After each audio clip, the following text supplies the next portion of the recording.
Hello दोस्तों, स्वागत है आपका द स्टडी अड्डा में। तो यहाँ पर हम डिस्कस करने वाले हैं ज्योग्राफी के क्वेश्चंस। इससे पहले हम 2 चैप्टर कवर कर चुके हैं हमारे ज्योग्राफी के।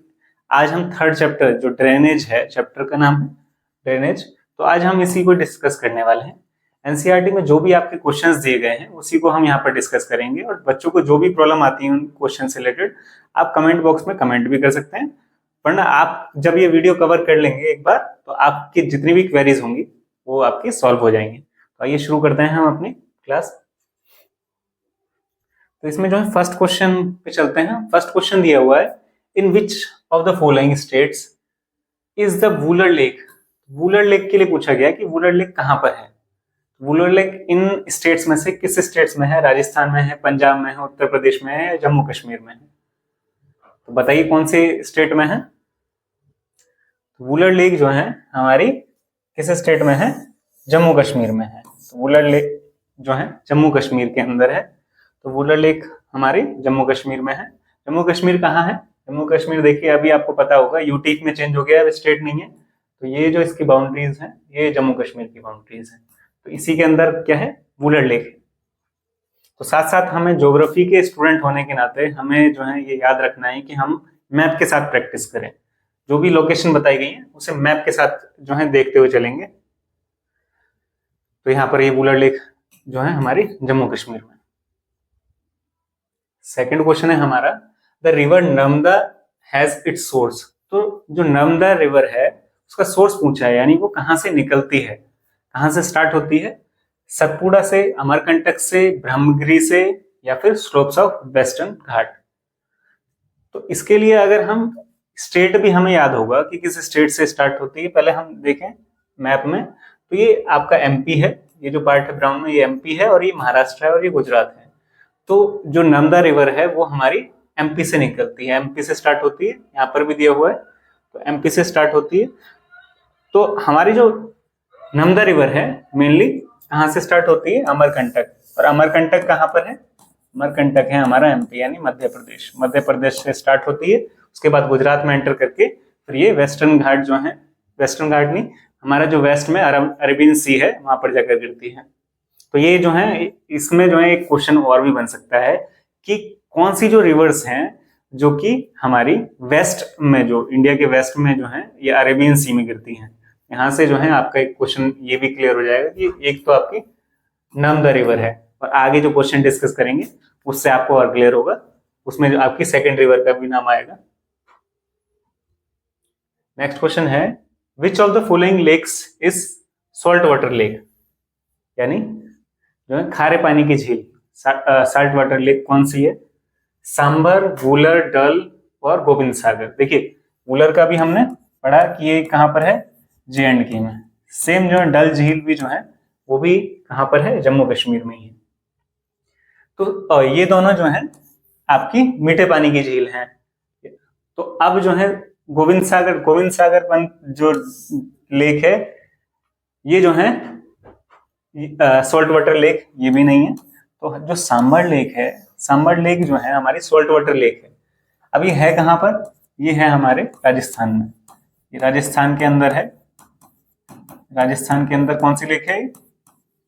सांबर लेक जो है राजस्थान के अंदर है, और ये सॉल्ट वाटर लेक है। तो याद रखेंगे आप, सॉल्ट वाटर लेक जो कि राजस्थान के अंदर सांबर लेक। देखिए ये कुछ पिक्चर्स दी हुई हैं किस तरीके से सॉल्ट निकाला जाता है। सांबर हमारा करेक्ट आंसर होगा। Which of the following is longest river in peninsular India? Peninsular India यानी हिंदी में बोलते हैं प्रायद्वीपीय भारत। प्रायद्वीपीय भारत, तो प्रायद्वीपीय भारत किसे बोलते हैं हम? तो ये जो आपका नीचे वाला पार्ट है इसे हम प्रायद्वीपीय भारत बोलते हैं। अगर आप जो है कुछ बच्चे आंसर देंगे गंगा रिवर, तो लॉन्गेस्ट रिवर तो गंगा है इंडिया के अंदर, पर पेनिनसुलर इंडिया में पूछा है। यहाँ पर पेनिनसुलर इंडिया में आप जो है देखिए नर्मदा है, यहाँ पर गोदावरी है, कृष्णा है। तो आपको इनमें से वहां पे ऑप्शन भी दिए हुए हैं आपके। तो ऑप्शन क्या है? नर्मदा, गोदावरी, कृष्णा और महानदी। तो इनमें से जो है कौन सी रिवर है जो लॉन्गेस्ट रिवर होगी पेनिनसुलर इंडिया में? पेनिनसुलर इंडिया आपको अब कंफर्म हो गया कि कहाँ पर है। इनमें से कौन सी रिवर होगी वो? तो इनमें से जो है हमारी जो है गोदावरी रिवर जो है वो सबसे बड़ी है। तो गोदावरी रिवर हमारा करेक्ट आंसर होगा। सेकंड जो बी ऑप्शन है वो हमारा करेक्ट हो जाएगा कि गोदावरी रिवर जो है लॉन्गेस्ट रिवर है इंडिया में, पेनिनसुलर इंडिया में। याद रखिएगा, अगर इंडिया में पूछेगा तो इंडिया में कौन सी है, गंगा, पर पेनिनसुलर इंडिया में पूछा जाएगा तो आप बताएंगे गोदावरी। दोनों में कंफ्यूज नहीं होना है। पेनिनसुलर इंडिया में जो है गोदावरी, और इंडिया के अंदर पूछे तो Ganga. Which one amongst the following river flows through a rift valley?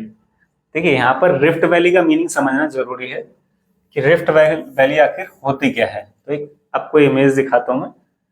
Rift valley देखिए, दो पहाड़ी हैं, वैलीज हैं, उसके बीच से जो निकलकर जो नदी जाती है या कोई भी जो है स्ट्रीम जाती है उसे ही रिफ्ट वैली कहा जाता है। तो आपसे पूछा है, कुछ ऑप्शन दिए गए हैं आपको, महानदी, कृष्णा, तुंगभद्रा और तापी।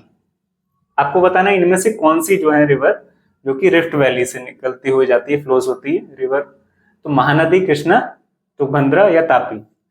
तापी हमारा करेक्ट आंसर होगा। जो तापी रिवर है वो रिफ्ट वैली है, जो कि इसी तरीके से जो दो जो है आपकी हिल्स होंगी उसके बीच से निकलती हुई जाती है। तो हमारा जो आंसर करेक्ट हो जाएगा तापी। तापी हमारा करेक्ट आंसर होगा इस क्वेश्चन में। तो ये आपके एमसीक्यू हैं जो आपके एनसीईआरटी में दिए हुए हैं, उसी को ही डिस्कस कर रहे हैं अभी हम।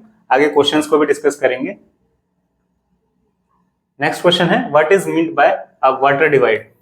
देखिए वाटर डिवाइड आप अगर वर्ड से भी क्लियर हो जाएगा आपको। वाटर डिवाइड, जो वाटर को डिवाइड करे। तो वाटर को डिवाइड क्या करे, वाटर डिवाइड कैसे होगा। देखिए दो स्ट्रीम हो तो उसके बीच में या तो कोई जो है आपका पहाड़ आ जाए, है ना, तो कोई भी जो है एक अपर सरफेस आ जाए। दो जो है यहाँ से रिवर जा रही है, स्ट्रीम जा रही है, इसके बीच में इसकी हाइट जो है ज्यादा हो जाएगी, तो दोनों जो है अलग हो जाएंगे, सेपरेट हो जाएंगे, तो उसी को वाटर डिवाइड कहा जाता है। तो एग्जाम्पल के साथ अगर देखें हम आंसर, तो वाटर डिवाइड क्या है, देखिए वाटर डिवाइड क्या है, यही जो है एक अपर सरफेस है, इसी के साथ में जो है स्ट्रीम 1 और स्ट्रीम ए और बी दी हुई है, तो ये दोनों साथ साथ चल रही हैं, तो ये वाटर डिवाइड कहलाता है। अ माउंटेन रेंज, या तो कोई माउंटेन रेंज हो या अ हिल जो कि सेपरेट करे दो डिफरेंट ड्रेनेज बेसिन्स को, डिफरेंट ड्रेनेज बेसिन्स को जो अलग करेगी, क्या एक हिल और माउंटेन, तो उसी को ही हम क्या बोलते हैं, वाटर डिवाइड बोलते हैं। जो कि हमारा एग्जांपल यहाँ पर वेस्टर्न घाट्स भी हैं। वेस्टर्न घाट्स भी हमारे इसी तरीके से हैं, जिसमें जो है वाटर डिवाइड जो है वहां पर भी है। और कौन जो है इसे अलग करता है, माउंटेन रेंज या फिर हिल जो कि इसको फॉर्म करता है। इसमें जो है टू डिफरेंट जो ड्रेनेज जो बेसिन्स होते हैं आपके, वो अलग हो जाते हैं, इसी को ही हम वाटर डिवाइड कहते हैं। वर्ड से भी क्लियर हो जाता है, तो वर्ड आप याद रखिएगा। और यहाँ पर दो वर्ड याद रखने हैं आपको, माउंटेन और हिल, जो कि आपको पता है, यही जो है अलग कर देते हैं, इसी को ही वाटर डिवाइड कहा जाता है। नेक्स्ट है, what is the largest river basin in India. Largest river basin in India, देखिए हम पहले अभी जो है पेनिनसुलर इंडिया में हमने बात की थी कि सबसे बड़ी जो है रिवर कौन सी है, तो वहां पर हमने पढ़ी जो है कौन सी नदी थी वो, आप बताएंगे कमेंट बॉक्स में कि वो कौन सी नदी है। अब यहाँ पर मैंने वहां पर ही एक क्वेश्चन आपसे रेज किया था, उसका आंसर भी दिया था कि लार्जेस्ट रिवर जो है इंडिया में कौन सी है, तो ये जो है उसी से रिलेटेड क्वेश्चन आ गया है, what is the largest basin in India. तो अब जो है हमारा यहाँ से ये आपकी जो है गंगा नदी जो है किस तरीके से जो है फ्लो होती है, आंसर हमारा क्या होगा, जो है गंगा रिवर ही होगा, क्योंकि गंगा रिवर ही जो है लार्जेस्ट बेसिन है जो इंडिया में। लगभग जो है 2500 किलोमीटर इसकी जो है लेंथ है, जो कि इंडिया के अंदर है। तो ये जो है उसका किस तरीके से जो है गंगोत्री ग्लेशियर से निकलती है, ये आपको याद रखना है कि गंगोत्री ग्लेशियर से निकलती है। और इसके साथ क्या किस किस तरीके से जो है और जो नदियां हैं जुड़ती हैं और कहाँ पर क्या कहलाती है, इसी से रिलेटेड आगे भी हम क्वेश्चंस डिस्कस करने वाले हैं कि कब जो है इसे गंगा कहा जाता है। जो है जब ये देवप्रयाग पर कौन सी नदियां मिलती हैं, जिसके बाद जो है कौन सी रिवर मिलती है देवप्रयाग पर, जिसके बाद इसे गंगा कहा जाता है। ये क्वेश्चन आपका आगे दिया गया है, आप याद रखेंगे गंगोत्री ग्लेशियर से निकलती है गंगा, और ये लार्जेस्ट बेसिन है इंडिया में। लार्जेस्ट रिवर बेसिन कौन सी है, Ganga river. Where do rivers Indus and Ganga have their origin. अब आपको इंडस रिवर यानी सिंधु नदी जिसे बोलते हैं और आपकी गंगा नदी, इनका आपको ओरिजिन बताना है कि कहाँ से स्टार्ट होती है, कहाँ से निकलती है। अभी हमने बात की थी जो गंगा रिवर है उसका, अभी हमने बताया कौन से ग्लेशियर से निकलती है, गंगोत्री ग्लेशियर से, ये आपको क्लियर है। अब इंडस जो है, इंडस कहाँ से निकलती है, तो पहले आइए मैप में एक बार देखते हैं इनको। इंडस रिवर, देखिए इंडस रिवर जो है ये इंडिया का मैप है। इंडिया से जो है ये जो है पहले तिब्बत से निकलते हुए फिर इंडिया में एंटर करती है, इंडिया में कश्मीर लद्दाख से होते हुए निकलकर फिर ये पाकिस्तान में एंटर कर जाती है। तो इसका जो पाकिस्तान में पोर्शन ज्यादा है, इंडिया के अंदर बहुत कम है। तो ये हुई आपकी इंडस रिवर। अब गंगा रिवर के बारे में अभी हमने पढ़ा था कि गंगोत्री ग्लेशियर से निकलती है, तो गंगोत्री ग्लेशियर से निकलते हुए आप देखेंगे इंडिया का मैप ये है, तो इसी के अंदर जो है ये चलते हुए फिर जो है आपके बांग्लादेश में एंटर करती है, जहां पर इसे पद्मा नाम से जाना जाता है। तो इंडस रिवर का ओरिजिन तिब्बत में है। तिब्बत में कहां पर है, तिब्बत के अंदर जो मानसरोवर लेक है, तिब्बत के अंदर मानसरोवर लेक जो है इसका ओरिजिन है। और गंगा रिवर का हम जानते ही क्या है, गंगोत्री ग्लेशियर, जो कि उत्तराखंड जो है स्टेट के अंदर, उत्तराखंड जो राज्य है उसके अंदर गंगोत्री ग्लेशियर से निकलती है गंगा, और तिब्बत में जो है मानसरोवर लेक्स से निकलती है हमारी इंडस रिवर।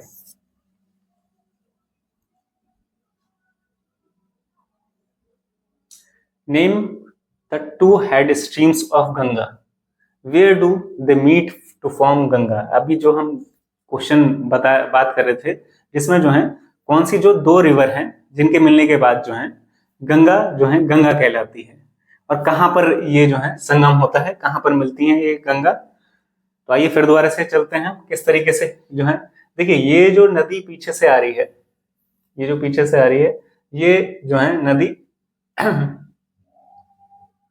सॉरी अलकनंदा जो नदी है, अलकनंदा जो है ये पीछे से आ रही है, इसके साथ जो है भागीरथी जो रिवर है, जब ये दोनों जो है यहाँ पर देवप्रयाग के अंदर मिलती हैं तो इसे जो है आगे जब जाती है तो इसे गंगा कहा जाता है। कौन से दो रिवर, भागीरथी रिवर, अगर आपको क्लियर नहीं दिख रहा है तो मैं दोबारा लिख देता हूँ आपके लिए, भागीरथी। तो भागीरथी रिवर जो है आप जो ये देख रहे हैं, अगर आपको दिख नहीं रहा है तो हम जो है कलर चेंज कर लेते हैं। तो ये जो रिवर आ रही है ये भागीरथी रिवर है, ये भागीरथी रिवर है। और हम सेकंड जो है ये अलकनंदा है, ये पीछे से जो आ रही है ये अलकनंदा है। तो ये जो इनका मीटिंग पॉइंट यहाँ पर है जो कि देवप्रयाग कहलाता है, जो कि क्या कहलाता है, देवप्रयाग, देवप्रयाग। तो देवप्रयाग में जो है दोनों मिलती हैं, भागीरथी रिवर और अलकनंदा रिवर, इसी को ही हम जो है आगे गंगा के नाम से जानते हैं।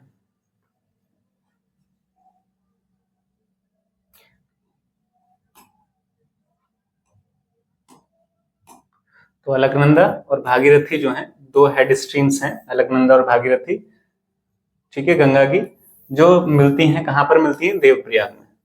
जब वो मिलती हैं तो उन्हें कहा जाता है, देवप्रयाग कहा जाता है उस प्लेस को। नेक्स्ट क्वेश्चन है हमारा, why does Brahmaputra in its Tibetan part. देखिए आपको पता होगा ब्रह्मपुत्र जो नदी है वो जो है तिब्बतन पार्ट से, तिब्बत से चलती है, और जो कि अरुणाचल प्रदेश से इंडिया में एंटर करती है, और उसके बाद वो बांग्लादेश में जो है जाकर बहती है। तो तीन जो है आपकी कंट्रीज आ जाती हैं यहाँ पे, तिब्बत से शुरू होकर इंडिया में एंटर की, अरुणाचल प्रदेश से, और फिर जो है बांग्लादेश में। तो यहाँ पर क्वेश्चन में पूछा गया है, क्वेश्चन में पूछा गया है कि ब्रह्मपुत्र जो रिवर है जब तिब्बतन पार्ट में होती है तो लेस सिल्ट होता है। सिल्ट मतलब क्या होता है, यहाँ पर आपको अगर क्लियर नहीं हो रहा है तो सिल्ट का अर्थ होता है गाद। गाद क्या होता है, जैसे कीचड़, एक तरीके से आप मान सकते हैं कि मिट्टी जो है उसमें ज्यादा होगी, पानी की मात्रा कम हो जाएगी। तो जब तिब्बतन पार्ट में होती है तो उसके साथ जो सिल्ट होता है वो कम होता है, पर जब आगे जा, जिस तरीके से वो लॉन्ग रिवर है, पर आप जब इंडिया में देखेंगे तो इंडिया में जो है बढ़ता चला जाता है सिल्ट। तो ऐसा क्यों है, तो वही पूछा गया है क्यों है कि ब्रह्मपुत्र जब तिब्बतन पार्ट में होती है वहां पर जो है नहीं होता है। तो पहले हम जानते हैं कि इसका नाम, देखिए सांगपो जो नाम है इसका, तिब्बत पार्ट में जब होती है जब सांगपो कहा जाता है, फिर दिबांग जो है कहा जाता है जब ये अरुणाचल प्रदेश में एंटर करती है। उसके बाद ब्रह्मपुत्र, और जब ये बांग्लादेश में एंटर करती है तो इसे क्या कहा जाता है, इसे जमुना कहा जाता है। नाम याद रखेंगे आप। ब्रह्मपुत्र रिवर जो है सांको नदी कहा जाता है इसे, तिब्बत पार्ट में, जब तिब्बत में होती है तो इसके साथ बहुत कम वॉल्यूम में जो है वाटर होता है, जिसकी वजह से इसमें जो है बहुत कम सिल्ट होता है, यानी गाद भी कम होगी। जब पानी ही कम होगा उसके अंदर तो गाद भी कम होगी, यानी सिल्ट भी कम होगा। But once it enters in India, जब अरुणाचल प्रदेश के अंदर एंटर करती है तो उसके पास फेड लॉट्स ऑफ रेन्स, तो उस वहां पर जो है बहुत सारी जो बारिश बरसात होती है, हेंस उसके साथ जो है फिर सिल्ट जो है बढ़ता चला जाता है। इसीलिए जो है ब्रह्मपुत्र जब तिब्बतन पार्ट में होती है तो सिल्ट कम होता है, क्योंकि वहां पर जो है उसके अंदर जो वाटर की वॉल्यूम होती है वो कम होती है। पर वहीं जब इंडिया के अंदर एंटर करता है, जिसमें अरुणाचल प्रदेश स्टेट में, तो वहां पर जो है रेन की वजह से उसमें सिल्ट जो है बढ़ता चला जाता है। तो ये इसका रीजन था। तो आपको क्लियर हो गया होगा कि क्या रीजन है। याद रखिएगा सांगपो जो है तिब्बतन पार्ट में कहा जाता है, इंडिया में जो है ब्रह्मपुत्र के नाम से जाना जाता है, और जो आपका बांग्लादेश है वहां पर जमुना के नाम से। विच टू पेनिनसुलर रिवर्स, पेनिनसुलर हमने बताया था आपको।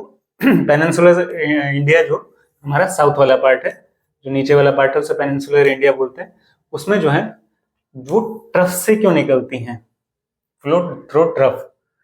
ट्रफ क्या होता है यहाँ पर जानना जरूरी है कि ट्रफ क्या है। ट्रफ होता है एक जो है नैरो पार्ट, बहुत जो है पतली वाली जगह से निकलना। कौन सी दो रिवर है, तो वो दो रिवर के नाम हम अभी जो है पढ़ के आए थे, रिफ्ट वैली से जो निकलने वाली जो एक रिवर का नाम हमने जाना था तापी। तो तापी जो है वो रिफ्ट वैली से आती है, जो कि बहुत जो है क्या होता है, दोनों तरफ जो है अगर हिल्स होंगी या माउंटेन्स होंगे तो उसके बीच में से बहुत छोटा गैप रह जाता है, जिसमें से वो रिवर जो है फ्लो करती है। तो तापी उनमें से एक थी। तो दूसरी कौन सी हुई, टू रिवर्स जो कि ट्रफ से जो है फ्लो होती हैं, उसमें एक नर्मदा नदी है और एक तापी। एक नर्मदा रिवर है और एक तापी रिवर है, याद रखेंगे आप, जो कि ट्रफ से हो गए। ट्रफ से आपको क्लियर हो गया होगा, जो कि एक बहुत स्मॉलेस्ट जो है एरिया जिसके अंदर से ये रिवर फ्लो करती है, और ये जो है एस्चुरीज बनाती हैं। अब देखिए आपने दो वर्ड सुने होंगे, एक डेल्टा, यहाँ पर दो वर्ड आ रहे हैं, एक ये वर्ड है डेल्टा और एक एस्चुरी। क्या मीनिंग है इनका। डेल्टास जो है जो हमारी ईस्टर्न फ्लोइंग रिवर्स हैं, जो कि बे ऑफ बंगाल में गिरती हैं, जो बे ऑफ बंगाल में जो है गिरने वाली जो नदियां हैं या रिवर्स हैं, वो डेल्टास फॉर्म करती हैं। क्यों फॉर्म करती हैं, क्योंकि वहां जो रिवर का फ्लो है वो स्लो हो जाता है, और स्लो होने के बाद अगर एक रिवर आ रही है तो वो जो है इस तरीके से डेल्टा फ्लो करती है, जो पानी है उसका जो है फैल जाता है, और इसके बीच में यहाँ पर क्या हो जाता है, जो सिल्ट जो साथ में लेके आती है वो यहाँ पर जो है जम जाता है। और ये जो है एग्रीकल्चर के लिए बहुत अच्छी जो है मिट्टी मानी जाती है। तो इस तरीके से डेल्टा आपको समझ में आएगा। एस्चुरीज क्या है, जो वेस्टर्न पार्ट है इंडिया का, जो वेस्ट फ्लोइंग रिवर्स हैं, वो जो है एस्चुरीज बनाती हैं, क्योंकि जो हमारा वेस्ट पार्ट में, इंडिया का जो वेस्ट पार्ट है, वहां से रिवर्स जो है डायरेक्ट जो है आपके सी में गिरती हैं, तो इसीलिए जो है वो एस्चुरीज बनाती है, वो डायरेक्ट जो है रिवर में गिर जाती हैं। तो वो जो है डेल्टास फॉर्म नहीं करती, क्योंकि वो स्लो नहीं होती, वो जो है स्पीड उनकी तेज होती है, और तेजी से जो है उस सी में गिर जाती है। तो एस्चुरीज आपको क्लियर हुआ होगा, और आपको जो है डेल्टास, तो एस्चुरीज और डेल्टा क्या क्या है आपको क्लियर हुआ होगा। तो आप बताएं एस्चुरीज जो है, एस्चुरीज बनाने वाली जो रिवर्स हैं वो किस साइड गिरती हैं, वो गिरती हैं हमारी वेस्टर्न पार्ट ऑफ इंडिया। और वहीं डेल्टास फॉर्म करने वाली जो रिवर है बे ऑफ बंगाल में जो गिर रही है, बे ऑफ बंगाल में जो गिरने वाली रिवर्स हैं वो डेल्टास फॉर्म करती हैं, क्योंकि उनका स्लोप स्लो होता है। तो दोनों टर्म आपको क्लियर होंगी साथ में, और ट्रफ भी आपको क्लियर हो गया होगा। अब है यहाँ पर पूछा है बेनिफिट्स, पूछा है इकोनॉमिक बेनिफिट्स रिवर्स और लेक के। देखिए बहुत अच्छा क्वेश्चन है ये, जो है आपकी क्रिएटिविटी को भी जो है और आपकी अंडरस्टैंडिंग के लिए भी है क्वेश्चन, क्योंकि यहाँ पे पूछा गया है आपको बताने बेनिफिट्स रिवर्स और लेक्स के। देखिए वाटर जो है हमारी लाइफ के लिए कितना इंपॉर्टेंट है ये आप सभी जानते हैं। हमारे जो है फूड के लिए, हमारे बाथ के लिए, हमारी जो क्लीनिंग करेंगे हम उसी उसके लिए भी, तो सभी जो हमारी चीजें हैं वो वाटर से जुड़ी हुई हैं। तो अब जो है आप इजीली आंसर दे सकते हैं, और कुछ जो है यहाँ पे मैं पॉइंट्स हाईलाइट करूंगा जिससे आप थोड़ा इजीली अपना आंसर फॉर्म कर सकें। देखिए खाने के लिए कैसे, अब आप सोच रहे होंगे खाना जो है हमें बनाने के लिए, कि प्रिपेयर करने में जो है हमें वाटर की जो है नीड होगी, पर आप जब स्टार्टिंग में जाएंगे खाना आता कहाँ से है, ये एग्रीकल्चर से आता है। तो एग्रीकल्चर में वाटर की नीड होगी, तो एग्रीकल्चर में भी वाटर की नीड होती है। और हमारे जो एग्रीकल्चर है मेनली डिपेंड किस पर है, वो रेन पे डिपेंड है, और रेन से हमें उस एग्रीकल्चर को क्या मिलेगा, वाटर मिलेगा। तो देखिए वाटर साइकिल में आप देख सकते हैं कि किस तरीके से वाटर की इंपॉर्टेंस है। तो वहीं रिवर की इंपॉर्टेंस भी इसी तरीके से है, क्योंकि रिवर्स जब आती हैं तो उससे जब रेन नहीं है या फिर हमारे पास जो है इलेक्ट्रिसिटी नहीं है कुछ एरियाज में, तो वहां पर हम रिवर की हेल्प लेते हैं। तो रिवर से हम जो है अपने एग्रीकल्चर करने में हेल्प लेते हैं। तो आइए हम कुछ चीजें जानते हैं जो कि इकोनॉमिक बेनिफिट्स के लिए है, रिवर्स और लेक्स। तो वाटर सप्लाई फॉर एग्रीकल्चर, देखिए एग्रीकल्चर जो है उसके लिए इरिगेशन करने के लिए और सपोर्ट क्रॉप प्रोडक्शन, उसके लिए बहुत इंपॉर्टेंट है हमारी वाटर, जो कि रिवर्स और लेक्स से जो हमें मिल रहा है। हाइड्रो पावर जनरेशन, यानी हम जो है इलेक्ट्रिसिटी जनरेशन में भी इसकी हेल्प लेते हैं। रिन्यूएबल एनर्जी बनाने की कोशिश कर रहे हैं, क्योंकि जो फ्यूल है कुछ टाइम में खत्म हो जाएगा, और उससे जो है पोल्यूशन देख रहे हैं आप जिस तरीके से बढ़ता जा रहा है, जिसकी वजह से आपके ऑफ भी होता होगा, स्कूलों में जो है हॉलीडेज रख दिए जाते हैं। क्यों? क्योंकि पोल्यूशन बढ़ता जा रहा है। फिर आपकी ऑनलाइन क्लासेस होती हैं, तो क्या कारण है? फॉसिल फ्यूल्स भी उसमें से एक कारण है। मतलब पूरी तरीके से यही जो है एक फैक्टर नहीं होगा, और भी बहुत सारे फैक्टर्स हैं, पर ये भी एक फैक्टर है। तो इसीलिए हम रिन्यूएबल एनर्जी जो है प्रोड्यूस करने की कोशिश कर रहे हैं, जिसमें जो है वाटर की हेल्प लेंगे, यानी रिवर्स और लेक्स की हेल्प लेने वाले हैं। ट्रांसपोर्टेशन एंड ट्रेड, देखिए आपने ट्रांसपोर्ट के बारे में पढ़े होगा, 3 तरीके ट्रांसपोर्ट पढ़े हैं आपने, लैंड ट्रांसपोर्ट, एयर ट्रांसपोर्ट और वाटर ट्रांसपोर्ट। इनमें से सबसे चीप जो पड़ता है वाटर ट्रांसपोर्ट पड़ता है। तो वाटर ट्रांसपोर्ट जो है सबसे जो है कॉस्ट भी जो है आपकी कम कर देता है, जो कि हम ट्रांसपोर्ट में यूज करते हैं अगर जो है एक कंट्री से दूसरी कंट्री जो है हमें कुछ भेजना है। फिशिंग इंडस्ट्री, देखिए फिशिंग इंडस्ट्री भी जो है जो कोस्टल एरियाज हैं वहां पर जो है, या फिर जो रिवर्स और लेक्स जो है जो हमारे स्टेट्स, डिफरेंट स्टेट्स में भी है, तो वहां पर हम फिशिंग करने के लिए भी इसका यूज करते हैं। क्योंकि फिशिंग जो है एक तो जो है फूड के लिए जो है क्योंकि हम यूज करते हैं, और उससे लोगों को जॉब भी मिल रही है। तो ये जो है इकोनॉमिक बेनिफिट है इसके। टूरिज्म के लिए आप जो है जाते हैं जो है अलग अलग जगह जहां पर रिवर्स हैं, तो वहां पर जो है आपको बोट्स मिलेंगी जो कि आपको एक राइड कराएंगे, जिससे जो है वहां के लोगों के लिए क्या टूरिज्म जो है एक अर्निंग का एक फैक्टर बन जाता है। तो उससे अर्निंग भी हो रही है, तो ये भी एक इकोनॉमिक बेनिफिट में आएगा। Water supply for industry, industry को भी वाटर सप्लाई करता है। Flood control and irrigation infrastructure, तो फ्लड को कंट्रोल करता है, क्योंकि इससे जो है हम वाटर का यूज करते जाएंगे तो फ्लड आने के चांसेस और कम होते चले जाते हैं। बायोडाइवर्सिटी एंड इकोसिस्टम सर्विसेज, तो बायोडाइवर्सिटी, तो हम यहाँ पर क्या कर रहे हैं, सस्टेनेबल एग्रीकल्चर, जिसमें जो है क्योंकि अब एग्रीकल्चर कर रहे हैं तो हम वाटर का कौन सा रिसोर्स यूज कर रहे हैं, रिवर और लेक्स। तो हम जो है ग्राउंड वाटर को जो है ज्यादा यूज नहीं करेंगे, तो वो हमारा जो है सेव होता जाएगा। तो हम यहाँ पर रिवर्स का यूज कर रहे हैं उसके लिए। फिशरीज थ्रू इकोसिस्टम बैलेंस, और इससे जो है इकोसिस्टम हम बैलेंस करने की कोशिश करेंगे। रियल एस्टेट में भी यूज होता है, और अर्बन डेवलपमेंट में भी जो है वाटर का यूज होता है। ठीक है, उसके बाद जो है क्लाइमेट रेगुलेशन में भी जो है इसका जो है हेल्प करता है। और लास्ट है हमारा कल्चरल एंड हेरिटेज वैल्यू भी है, क्योंकि आप जो है बहुत सारे जो है फेस्टिवल्स होते हैं जिसमें हम पानी के जो है एक तरीके से जो है आप नदियों में जो है स्नान करते हैं, तो उसकी जो है वैल्यू जो है कल्चरल हेरिटेज वैल्यू भी है। कुछ जो रिवर्स हैं उनको जो है एक तरीके से जो है माँ माना जाता है, जैसे गंगा रिवर जो है, तो उसी तरीके से उसकी कल्चरल जो है वैल्यूज भी हैं। तो ये आप इकोनॉमिक बेनिफिट्स लिख सकते हैं, बहुत सारे बेनिफिट्स, जिसमें हमने वाटर सप्लाई फॉर एग्रीकल्चर जो है, जो हाइड्रो पावर जनरेशन में कर रहे हैं, ट्रांसपोर्ट में कर रहे हैं, फिशिंग में कर रहे हैं, टूरिज्म में कर रहे हैं, वाटर सप्लाई जो है हम इंडस्ट्रीज को प्रोवाइड कर रहे हैं, फ्लड कंट्रोल के लिए। तो ये सब जो है आप पॉइंट्स जो है इसमें से 5 से लगभग आप 5 पॉइंट्स भी अगर याद कर लेते हैं तो आपके लिए एक आंसर फॉर्मेट करना इजी हो जाता है। तो अब आपको क्लियर हो गया होगा कि किस तरीके से इकोनॉमिक बेनिफिट्स हैं रिवर्स और लेक्स के।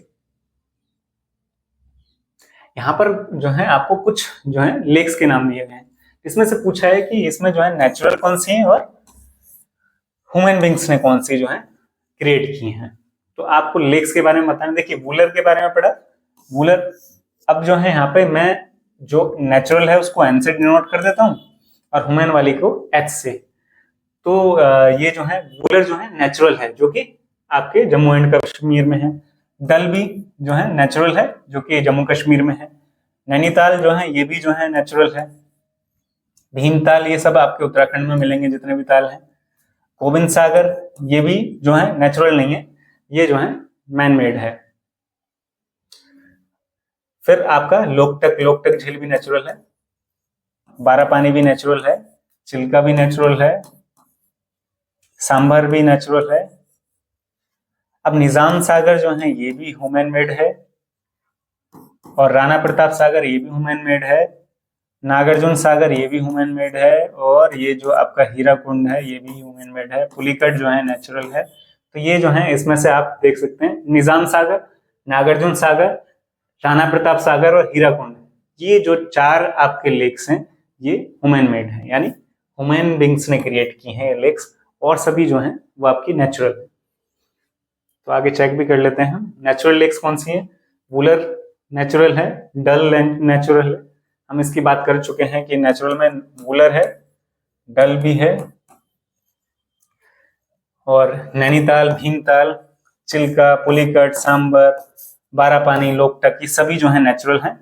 और ह्यूमन बींग्स ने कौन सी क्रिएट की हैं? गोविंद सागर, हीराकुंड, राणा प्रताप सागर, नागार्जुन सागर और निजाम सागर, ये सब जो है ह्यूमन मेड है, यानी ह्यूमन बींग्स ने क्रिएट की हैं। अब ह्यूमन बींग्स ने क्रिएट क्यों की होंगी? ताकि जो है हम वाटर को सेव कर सकें और उसका जो है यूज कर सकें, इजीली जो है हमें एक्सेस हो पाए। तो ये जो है इसीलिए ह्यूमन बींग्स ने क्रिएट की। और कुछ जो है हमारे पास नेचुरली पहले से ही थी हमारे पास अवेलेबल। तो ये जो है आप इस तरीके से मैच कर लेंगे और याद भी रखेंगे, क्योंकि जो है आपके एमसीक्यूज में पूछा जा सकता है कि एमसीक्यू में डायरेक्ट पूछा जाएगा कि नेचुरल इनमें से कौन सी नेचुरल लेक है, या फिर पूछा जा सकता है कि कौन सी ह्यूमन बींग्स ने क्रिएट की है। तो आप जो है याद रखें इन सबको। आगे चलते हैं, हमारा क्वेश्चन है यहाँ पर पूछा गया है हिमालयन और जो पेनिनसुलर रिवर्स हैं उनमें डिफरेंस क्या होता है। तो हिमालयन रिवर्स और पेनिनसुलर रिवर्स में आपको सबसे बड़ा डिफरेंस तो आपको यही दिखेगा कि हिमालयन रिवर्स जो है आपके ग्लेशियर्स से आ रही हैं। तो ग्लेशियर्स जो है हमारे पास हमेशा अवेलेबल होंगे, और हमेशा अवेलेबल होंगे तो हमारे जो वाटर उनमें होगा तो हमेशा अवेलेबिलिटी होगी उन रिवर्स में। वहीं पेनिनसुलर रिवर्स जो है आपकी रेन पर डिपेंड होंगे, तो उनके पास जो है हमेशा जो है पानी हो ये जरूरी नहीं है, तो सूख जाती हैं गर्मियों में। तो ये आपका फर्स्ट जो है इस तरीके से आप जो है डिस्कस करेंगे हम डिफरेंस जो है। तो ये फर्स्ट डिफरेंस हो गया। आइए और जो है जो डिफरेंस है वो चेक करते हैं। तो पहला जो डिफरेंस है यहीं से शुरू है, फर्स्ट आपका ये रहा, Himalayan rivers rise in the snow covered mountains. तो वहीं से स्टार्ट होती है। स्नो कवर्ड माउंटेन्स यानी ग्लेशियर्स ही हैं, such as flow throughout the year. और ये हम बात जान चुके हैं कि ये जो है पूरे ईयर जो है अवेलेबल होती हैं।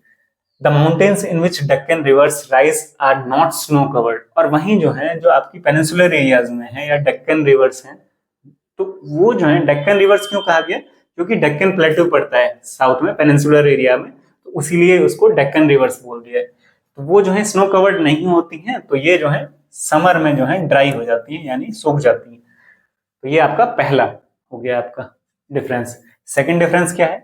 Himalayan rivers flow in levered northern plain. Therefore, they are quite useful for navigation and irrigation. जो हिमालयन रिवर्स है वो नॉर्थन प्लेन्स में यानी जो है मैदानी भाग में होती हैं ये। तो ये किस लिए यूज होती है? नेविगेशन के लिए भी यूज होती है और इरिगेशन के लिए, क्योंकि आप देखेंगे कि नॉर्थन रिवर्स से जो है वहां पे पॉपुलेशन भी ज्यादा है। जैसे आप देख सकते हैं गंगा रिवर जो है उत्तराखंड से होते हुए यूपी से जो है आगे बढ़ती हुई जाती है। तो जिस एरिया से जाती है, जिस स्टेट से जाती है, वहां पर पॉपुलेशन बहुत ज्यादा है, क्यों ज्यादा है? क्योंकि वहां पर इरिगेशन के लिए इसका फुल यूज हो रहा है, और एग्रीकल्चर अगर आपको खाने के लिए मिल जाएगा और पानी पीने के लिए मिलेगा तो वहां पे पॉपुलेशन बढ़ते हुए जाएगी। जैसे कि आप इंडस वैली सिविलाइजेशन देखते हैं कि Indus valley civilisation Indus river की वजह से ही वहीं पर जो है सेटलमेंट हुआ था। आगे, the peninsular reverse flow on the uneven Rocky surface. और वहीं आप देखेंगे पेनिनसुलर जो रिवर्स हैं वो इस तरीके से जो सरफेस है वहां पर वो अनइवन रॉकी सरफेस होती है, यानी उबड़ खाबड़ एक तरीके से, जहां पर जो है बीच बीच में माउंटेन्स भी होंगे। देयरफॉर दे आर नाइदर जो है नेविगेबल तो नहीं होती और ना ही वो इरिगेशन के लिए यूज की जाती, तो ना तो उनका इरिगेशन में बेनिफिट हो पाता है ना नेविगेशन में। तो इसलिए जो है जो इनमें डिफरेंस क्लियर हुआ होगा। नेविगेशन, यहाँ पर दो वर्ड आए इस वाले में, तो नेविगेशन के लिए नेविगेशन और इरिगेशन, तो हमारा है नेविगेशन और इरिगेशन। नेविगेशन और इरिगेशन अगर आप दो वर्ड याद रखेंगे तो आप क्लियर कर लेंगे कि नेविगेशन और इरिगेशन के लिए जो नॉर्थर्न रिवर्स हैं उनका यूज हो रहा है, और हिमालयन रिवर्स सॉरी, और वहीं जो है जो आपकी पेनिनसुलर रिवर्स हैं उनमें जो है इसका यूज नहीं हो पाता, ना नेविगेशन के लिए हो पा रहा है ना इरिगेशन के लिए। और यहाँ पर जो है ये full time availability of water, आप याद कर सकते हैं कि अवेलेबिलिटी ऑफ वाटर जो है वो किस तरीके से है, उसी के अकॉर्डिंग आप याद कर लेंगे कि अवेलेबिलिटी ऑफ वाटर जो फर्स्ट में है, वाटर की अवेलेबिलिटी, उसके अकॉर्डिंग जो है फर्स्ट पॉइंट बन जाएगा। सेकंड आपका नेविगेशन और इरिगेशन से बन जाएगा। थर्ड है the Himalayan reverse bring with them fertile alluvium. तो जो आपकी हिमालयन रिवर्स हैं उससे जो है एक फर्टाइल जो है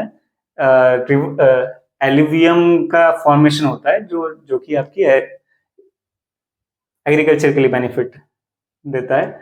और पेनिनसुलर रिवर जो है do not bring them with enough alluvium, तो जिसकी वजह से जो है वहां पर जो है जो डिपोजिशन होगा लैंड, जो मिट्टी आएगी साथ में, जो रिवर्स के साथ मिट्टी आती है वो जो है इतनी अच्छी जो है फर्टाइल नहीं होगी। तो ये आपको याद रखेंगे फर्टिलिटी के अकॉर्डिंग कि फर्टिलिटी जो है एलुवियम जो है वो साथ में जो हिमालयन रिवर्स के है वो साथ में आती है, तो फर्टाइल लैंड का क्रिएशन करेगी, वहीं जो है पेनिनसुलर रिवर्स नहीं कर पाएंगे। और ये जो है इसका रीजन देखिए, यहाँ पर हम बात कर रहे थे जो अनइवन सरफेस से आएगी तो वो कहाँ से फॉर्मेट कर पाएगी। फिर फोर्थ है हमारा canals have been dug to use the water for of these rivers for irrigation. तो यहाँ पर कैनल्स बनाए जाते हैं इनका वाटर इरिगेशन के लिए यूज करने के लिए। As the terrain is rocky and banks of these rivers are high, canals can not be dug. और वहीं जो है हम अगर बात करें पेनिनसुलर रिवर्स का, तो वहां पर जो सरफेस है वो बहुत हार्ड होती है, तो हम जो है कैनल्स जो है नहीं बना पाते, तो उसका जो है वाटर यूज नहीं हो पाता। However dams are built to store the flood water for irrigation with the help of small channels. तो उसका जो है डैम्स बनाए जाते हैं वहां पर, ताकि जो है हम उसका यूज कर सकें बाद में।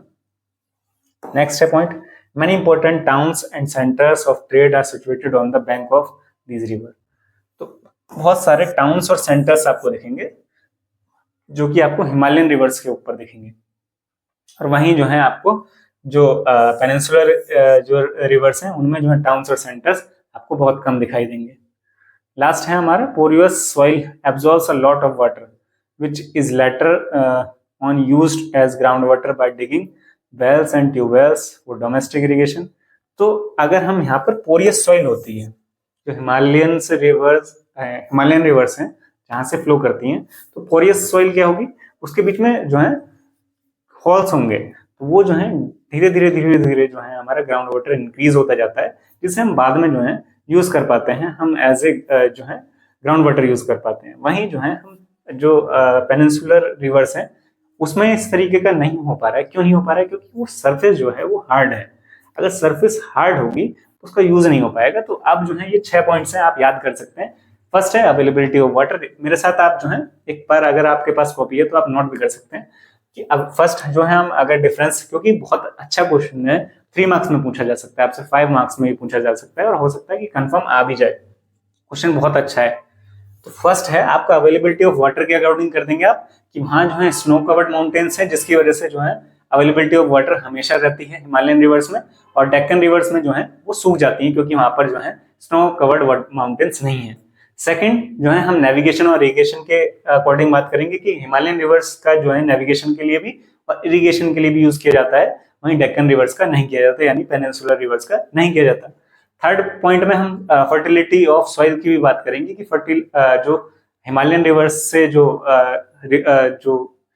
रिवर्स आ रही हैं वो साथ में जो है फर्टाइल लैंड का भी जो है क्रिएशन कर रही है, वहीं जो है आपकी पेनिनसुलर रिवर्स जो है नहीं कर पा रही हूँ। कैनल्स हम जो है हिमालयन रिवर्स के साथ कैनल्स का जो है बनाकर, साथ में कैनल्स बनाकर उसका जो है यूज कर पा रहे हैं वाटर का इरिगेशन के लिए, पर ये जो है पेनिनसुलर रिवर्स में नहीं हो पा रहा है। पर उसके लिए क्या करते हैं, हम डैम्स बनाते हैं और डैम्स बनाने के बाद जो है उसका यूज किया जा रहा है। टाउन्स और सेंटर्स की बात करें फिफ्थ पॉइंट में कि जो हिमालयन रिवर्स हैं इस पे आपको टाउन्स और सेंटर्स बहुत ज्यादा दिखाई देंगे, वहीं जो है आपको पेनिनसुलर जो रिवर्स हैं उसमें कम दिखाई देंगे। लास्ट है हमारा जो हिमालयन रिवर्स जहां से जो है फ्लो हो रही है वहां पर पोरियस सॉइल है, इसमें जो है होल्स हैं, इसकी वजह से जो है ग्राउंड वाटर जो है इंक्रीज हो जाता है, जिससे जो है इसका हम यूज जो है डोमेस्टिक और इरिगेशन पर्पस के लिए यूज कर सकते हैं। पर जो है आपकी पेनिनसुलर जो सॉइल है वो रॉकी सॉइल है, यानी हार्ड होती है जो सॉइल है, तो जिसके वजह से वहां पर जो है वो वाटर जो है अंदर ना तो हम वेल्स बना सकते हैं ना डग कर सकते हैं, यानी उसमें जो है खोद नहीं सकते उसे, जिसकी वजह से जो है वो यूज नहीं हो पाता। ये आपका डिफरेंस थे पेनिनसुलर रिवर्स के बीच में और हिमालयन रिवर्स के बीच में। नेक्स्ट है कंपेयर ईस्ट फ्लोइंग और west flowing rivers of the peninsular plateau. जो ईस्ट फ्लोइंग है, ईस्ट फ्लोइंग यानी जो कि बे ऑफ बंगाल में गिरने वाली रिवर्स है, और वहीं जो है वेस्ट फ्लोइंग यानी अरेबियन सी में जो गिरने वाली रिवर्स है, इन्हीं के बीच में जो है आपको कंपैरिजन करना है। कंपैरिजन करते हैं भाई। इसमें जो है कंपैरिजन में देखिए आप कैसे कर सकते हैं। आपको जो है इसमें जो है कुछ रिवर्स के नाम याद कर लीजिए। तो सबसे पहले रिवर्स के नाम लिख दीजिए, ठीक है। फिर जो है आप बता दीजिए कि इसमें जो है कौन कौन से सी हैं। दोनों तरफ आप जो है अरेबियन सी और एक तरफ जो है आपका बे ऑफ बंगाल, तो उसके अकॉर्डिंग इसी तरीके से आप धीरे धीरे डिवाइड कर सकते हैं। इसमें रिवर्स के नाम बता दिए आपने, सी के नाम बता दिए, इसी तरीके से आप जो है इनके पर्पस के अकॉर्डिंग कहाँ कहाँ से जा रही है इनके अकॉर्डिंग जो है आप कंपेयर कर सकते हैं। और आइए कंपेयर करते हैं डायरेक्शन। देखिए सबसे पहले डायरेक्शन के अकॉर्डिंग, इसी ये ना आपको पॉइंट्स याद रहेंगे तो आपके लिए आंसर फॉर्मेट करना बहुत ईजी हो जाएगा। तो फीचर में हम डायरेक्शन की बात कर रहे हैं। तो फर्स्ट ईस्ट फ्लोइंग जो है, ईस्ट फ्लोइंग कहाँ जाएंगे, ईस्ट में जाएंगे, इंडिया के मैप नहीं है, ईस्ट में जाएंगे। ईस्ट फ्लोइंग रिवर्स जो है इंडिया के ईस्ट में जाएंगे। एक मिनट में मैप चेक करता हूँ, आपको मैप से थोड़ा इजी हो जाएगा, हेल्प हो जाएगी। हमारे पास मैप होगा। देखिए कोई भी जो है, अगर आपको आप एसएसटी पढ़ रहे हैं, सोशल स्टडीज पढ़ रहे हैं, तो आप मैप का यूज करेंगे तभी आपको याद रहेगा, वरना आपकी मेमोरी में जाएगा नहीं। तो आइए जो है हमारे पास मैप आ गया है। तो मैप में देखिए ये जो है, जो रिवर्स जो है ईस्ट में यानी राइट में जाएंगी, हमारे राइट में जाएंगी, वो ईस्ट फ्लोइंग होंगी, जो कि कहाँ पर गिरेंगी, बे ऑफ बंगाल में। और वहीं जो है जो वेस्ट में जाएंगी, वेस्ट में अरेबियन सी। देखिए यहाँ पर क्लियर होना जरूरी है ताकि आपको सामने दिख जाएगा, तो आपकी एक मेमोरी में बन जाएगी वो जो है आगे, ताकि आपको याद रहे। बे ऑफ बंगाल में ईस्ट फ्लोइंग और वेस्ट फ्लोइंग अरेबियन सी। अब चलते हैं हम अपने, और इसी में देखिए आप जो है देख रहे होंगे जो नर्मदा रिवर है, यहाँ पर जो है नर्मदा रिवर, अगर आपको नहीं दिखाई दे रहा है मैं रेज कर देता हूँ, तो यहाँ पर यह नर्मदा रिवर है जो कि वेस्ट फ्लोइंग है। गोदावरी रिवर ईस्ट फ्लोइंग है, कृष्णा रिवर जो है ईस्ट फ्लोइंग है, गंगा यमुना ये भी सब ईस्ट फ्लोइंग है। ये जो है आपकी कुछ रिवर्स हैं। आइए अब चलते हैं हम अपने क्वेश्चन पे, जहां पर हमें कंपेयर करना था ईस्ट फ्लोइंग और वेस्ट फ्लोइंग।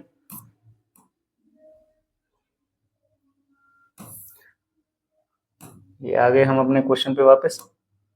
तो ईस्ट फ्लोइंग और वेस्ट फ्लोइंग, तो बे ऑफ बंगाल में जो है ईस्ट फ्लोइंग जो रिवर्स हैं वो बे ऑफ बंगाल में गिरती हैं, और वेस्ट फ्लोइंग रिवर अरेबियन सी में, जो कि हम अभी मैप में चेक कर चुके हैं। अब मेजर रिवर्स मैं आपसे बोल ही रहा था, रिवर्स आपको याद रहनी चाहिए। देखिए गोदावरी, कृष्णा, महानदी, अभी आपको बताई थी कुछ रिवर, और कावेरी। गोदावरी, कृष्णा, महानदी, कावेरी ये सब ईस्ट फ्लोइंग है, और वहीं जो है नर्मदा, तापी, माही और साबरमती ये सभी जो है वेस्ट फ्लोइंग है। नर्मदा और तापी आप याद रखिएगा, अभी जो है हमने रिफ्ट वैली में भी पढ़ा था तापी का जो नेम है, तो नर्मदा और तापी आप याद रखेंगे, वेस्ट फ्लोइंग है। इसमें से तो आप जो है सभी याद कर लीजिए, गोदावरी, कृष्णा, महानदी और कावेरी। अब ड्रेनेज बेसिन जो है इनका जो है लार्जर होता है और एक्सटेंसिव होता है। वहीं जो वेस्ट फ्लोइंग होती हैं उनका जो ड्रेनेज होता है वो स्मॉलर और मोर कॉम्पैक्ट होता है। वहीं लेंथ की बात करें, जो ईस्ट फ्लोइंग होंगी उनकी लेंथ ज्यादा होती है, ठीक है, और जो है वेस्ट फ्लोइंग की जो लेंथ होगी वो कम होगी। ट्रिब्यूटरीज की बात करें तो ये भी लार्जर होंगी और इसमें जो है बहुत कम होंगी। एग्रीकल्चर इंपोर्टेंस की बात करें तो इनका बहुत ज्यादा है, क्योंकि ये बहुत ज्यादा लॉन्ग रिवर होगी, रिवर की लेंथ बढ़ जाएगी तो एग्रीकल्चर का भी तो यूज बढ़ता चला जाएगा। और सपोर्ट करती है लार्ज जो है स्केल इरिगेशन, और ये जो है मॉडरेट करेगी और लोकल इरिगेशन के लिए यूज होती है। वाटरफॉल्स की बात करें तो फ्यूअर वाटरफॉल होता है और इसमें फेमस फॉर वाटरफॉल लाइक धुआंधार, जो सतपुड़ा, ये दोनों जो हैं आपके वाटरफॉल्स क्योंकि इनकी जो हाइट है, यहाँ ये जब गिरती हैं तो ये स्लो नहीं होती है, फास्ट होती हैं, तो यहाँ से जो है वाटरफॉल बनने के चांसेस हो जाते हैं। पर वहीं आप जो है ईस्ट फ्लोइंग की बात करें, ईस्ट फ्लोइंग में इस तरीके से जो है वो डेल्टा का जो है डेल्टा बनाती हैं। ईस्ट फ्लोइंग डेल्टा बनाती हैं और वेस्ट फ्लोइंग जो है आपकी एस्चुरीज बनाती हैं, क्योंकि वो डायरेक्ट गिर जाती हैं। ये भी आप जो है एक पॉइंट ऐड कर सकते हैं यहाँ पर। कैसे कर सकते हैं कि ये जो है एस्चुरीज क्रिएट करती हैं, ये deltas, east flowing deltas create करती हैं और ये जो है एस्चुरीज क्रिएट करती हैं। इकोनॉमिक इंपोर्टेंस की बात करें तो ये जो है इरिगेशन को, एग्रीकल्चर को, मेजर सिटीज को सपोर्ट करती हैं, और ये जो है एग्रीकल्चर और पोर्ट्स के लिए, क्योंकि ये जो है कोस्टल एरियाज के बहुत पास में होती है, लेंथ कम होती है, तो पोर्ट्स में ही जो है हेल्प कर रही है। तो ये आपका कंपैरिजन हुआ ईस्ट फ्लोइंग और वेस्ट फ्लोइंग जो रिवर्स हैं उनका। अब चलते हैं हम अपने नेक्स्ट क्वेश्चन पे। नेक्स्ट क्वेश्चन है, why are rivers important for the country's economy. इससे पहले भी हम बात कर चुके हैं, हम रिवर्स की और जो है आपकी रिवर्स के बारे में, हम इकोनॉमिक वैल्यू के बारे में पढ़ चुके हैं। एक बार और देख लेते हैं कि रिवर्स की इंपोर्टेंस क्या है एक कंट्री के लेवल पे। यहाँ पर बात हुई है कंट्री के, वहां पर इकोनॉमिक वैल्यू क्या थी उसकी बात हो रही थी। यहाँ पे कंट्री के लिए, इकोनॉमी के लिए कैसे हेल्पफुल होती है, कंपनी जो हमारी कंट्री है उसके लिए किस तरीके से, वही सारे पॉइंट्स यहाँ पर आपको दिखेंगे। देखिए एग्रीकल्चर के लिए, क्योंकि एक कंट्री के लिए जो है एग्रीकल्चर सबसे इंपॉर्टेंट है, क्योंकि उसके जो सिटीजन है उनको फूड की अवेलेबिलिटी हो सबसे पहले, यही जो है एक कंट्री का जो है एक जो है सबसे पहला काम है, इंपॉर्टेंट काम है। तो एग्रीकल्चर के लिए जो है रिवर्स की बहुत बड़ी इंपॉर्टेंस है। सेकंड है ट्रांसपोर्टेशन। अब जो है ट्रेड भी करने के लिए, अगर हमें कुछ मंगाना है या फिर कहीं भेजना है दूसरी कंट्री में, उसके लिए भी रिवर्स की बहुत इंपॉर्टेंस है। और इंक्लूडिंग आवर जो है स्टेट्स, हमारे जो स्टेट्स हैं, अगर हम एक स्टेट से दूसरे स्टेट में कुछ भेजना है तो वहां पर रिवर की इंपॉर्टेंस बढ़ जाती है। तो यहाँ पर रिवर्स के बाद जो है हम जो है सी के पोर्ट्स पे भेज देते हैं रिवर्स से, और वहां से जो है अदर कंट्रीज के साथ जो ट्रेड कर पाते हैं। तो यहाँ पर हम डोमेस्टिक जो हमारा कॉमर्स है, यानी डोमेस्टिक जो ट्रेड है जो हमारे इंडिया के अंदर हो रहा है, उसके लिए तो यूज है, और साथ ही साथ इंटरनेशनल के लिए भी यूज होता है जो रिवर्स का।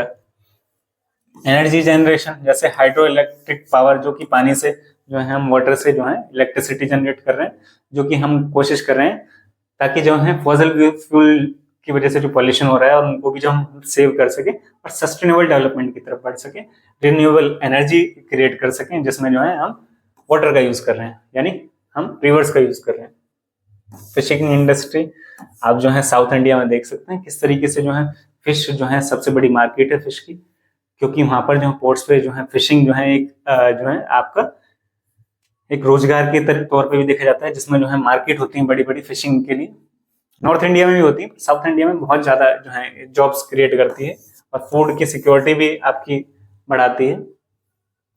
टूरिज्म और रिक्रिएशन के लिए भी यूज हो रही है, और आपका इंडस्ट्रियल डेवलपमेंट, इंडस्ट्रीज का डेवलपमेंट करना है तो आपको रिवर्स चाहिए, क्योंकि उसमें भी जो है वहां पर आपके जो मैन्युफैक्चरिंग के लिए जो है वहां पर भी आपको वाटर की अवेलेबिलिटी चाहिए।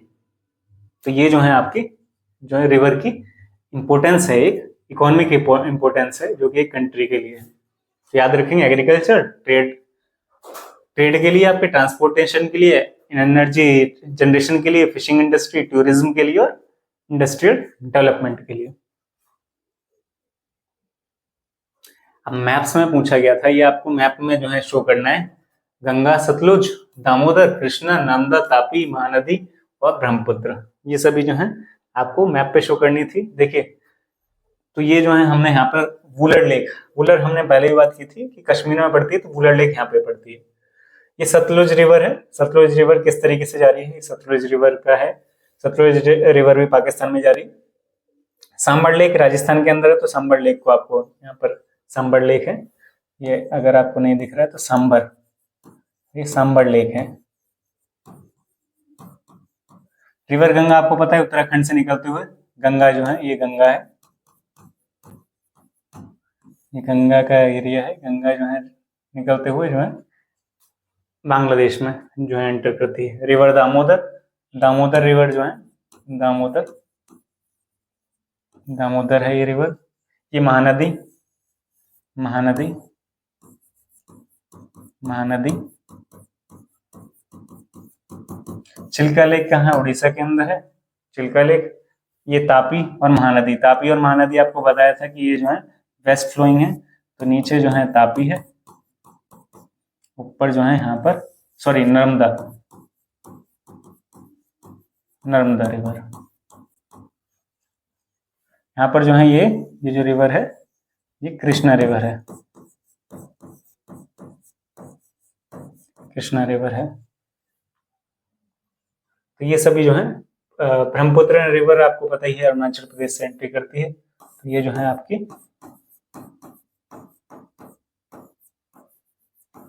ब्रह्मपुत्र, ब्रह्मपुत्र रिवर। सतलुज रिवर, ये सतलुज रिवर थी, तो यहाँ पर भी लिख देते हैं सतलुज रिवर।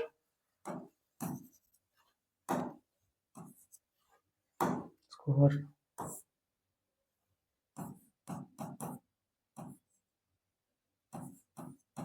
सतलुज, ये पुलिकट, पुलिकट, पुलिकट लेक, पुलिकट लेक।